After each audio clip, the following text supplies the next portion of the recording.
Hello, I'm Vijay. This is an exercise that I call Asperger's question time.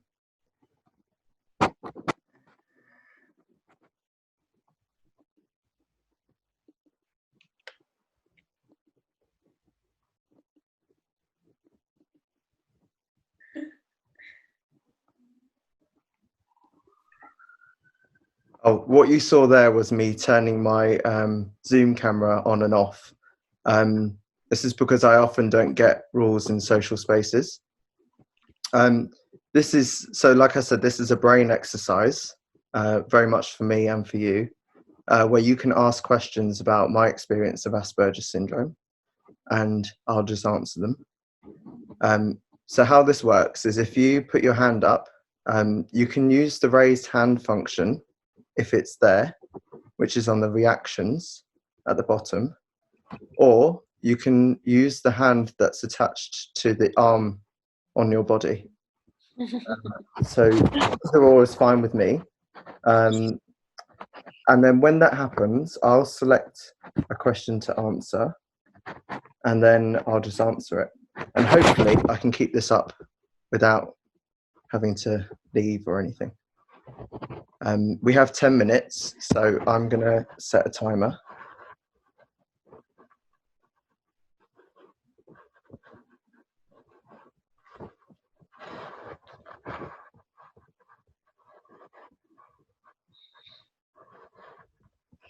And it started. Okay. Oh, that's not how it. Okay. Right. So, does anyone have a question? Yes. Sorry, I'm looking at you, Sarah Moore. When were you diagnosed with Asperger's? It's important to note that I might leave at some point. It's important for you to know that because I won't know at what point I find everything a bit too much. So I just wanted to let you all know that that might happen.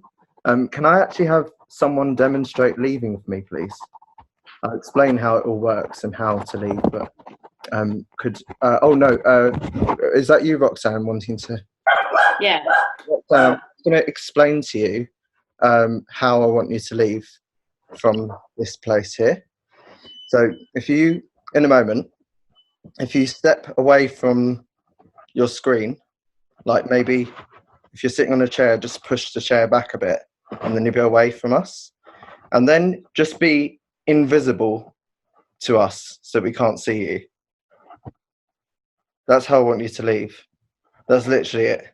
So you can interpret that in whatever way you like. So Roxanne's going to leave now.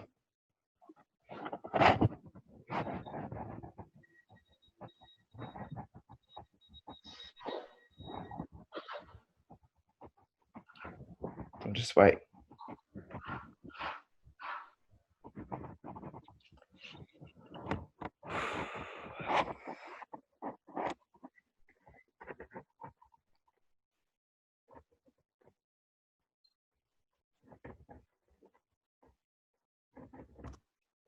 Eight minutes left. It's fine to take your time, you know, when you've left, like take all the time you need, because that's what I would do.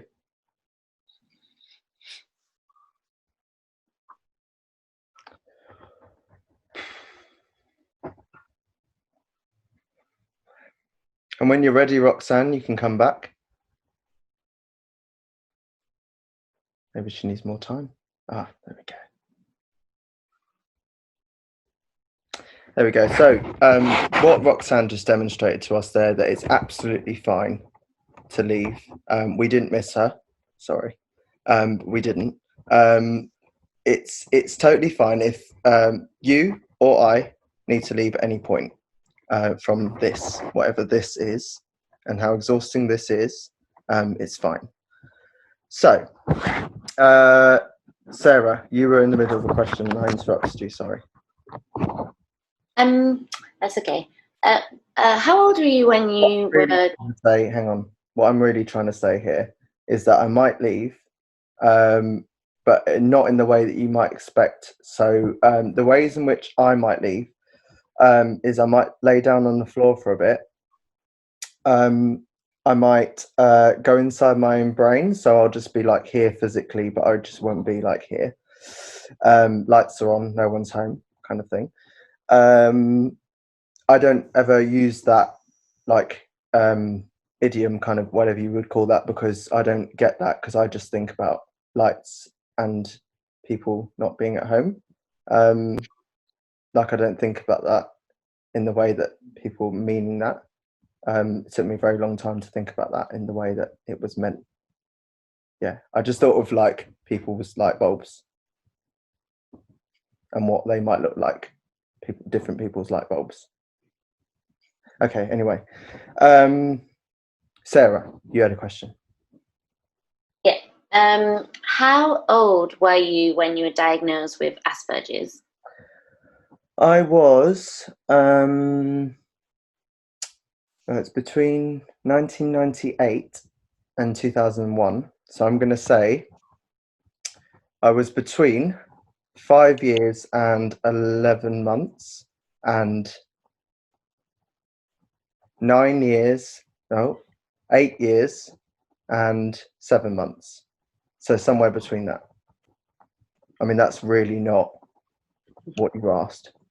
Really not that, but yeah, you can kind of take that as your answer, somewhere between those ages. That's good, thanks. Yeah. Anyone else?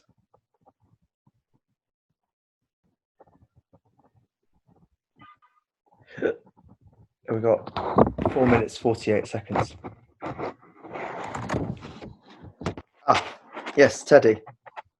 Could you explain to me the difference between Asperger's and autism? So I was diagnosed with Asperger's. It's a really particular point of my diagnosis, because I was first misdiagnosed with ADD first, and then given an Asperger's diagnosis. So it felt like I'd already been through 2 kind of like diagnosis processes, or like I'd been diagnosed with 2 different things.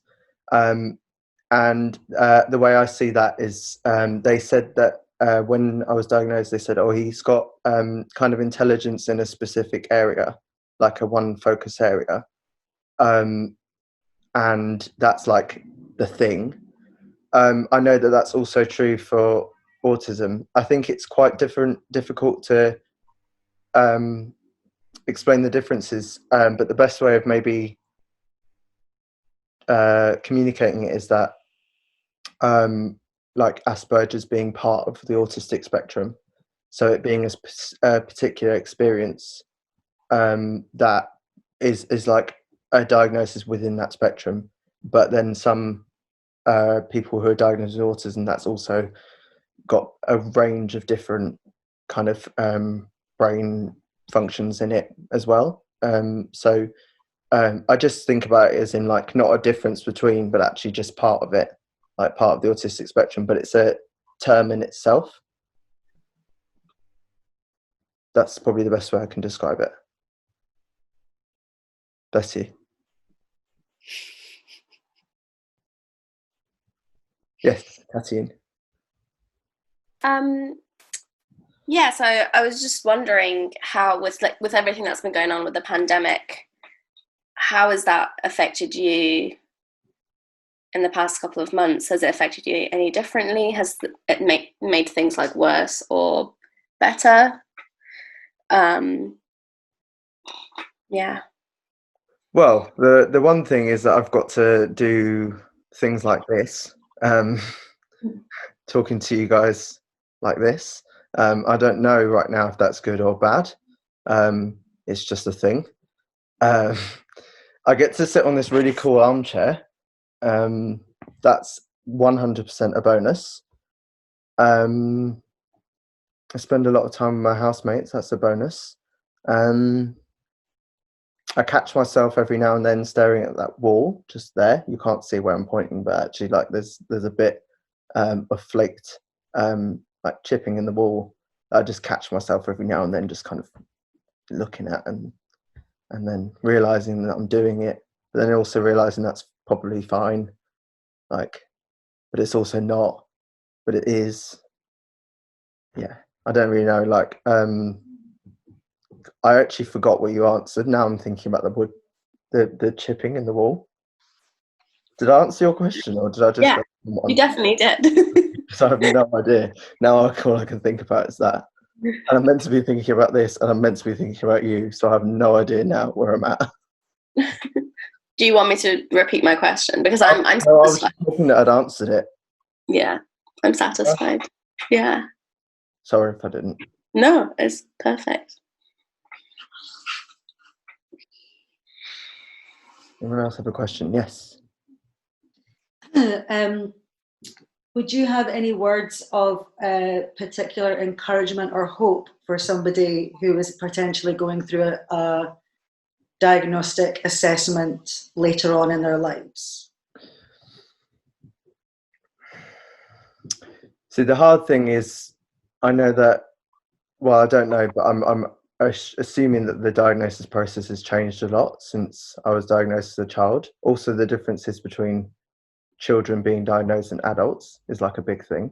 But I would just say, like, if you can talk to a friend or someone close to you just through that process, just to kind of like hold you through that process, that's like really kind of key, because a child would maybe have their parent obviously to like talk to like all the time. That's obviously also true for a lot of adults later in life who can talk to that, but there's like particular, I'm going to finish this one because it's now going off. This is the sound it makes. Yeah. But it's also distracting when I'm trying to answer the question. So I would just say, be yourself. Just keep doing what you're doing. Yeah, you've got this. Like, a diagnosis is going to be a reaffirming thing and kind of answer a lot of unanswered questions, but actually, like, you're still the same person and you do things your way. So just keep doing that, basically.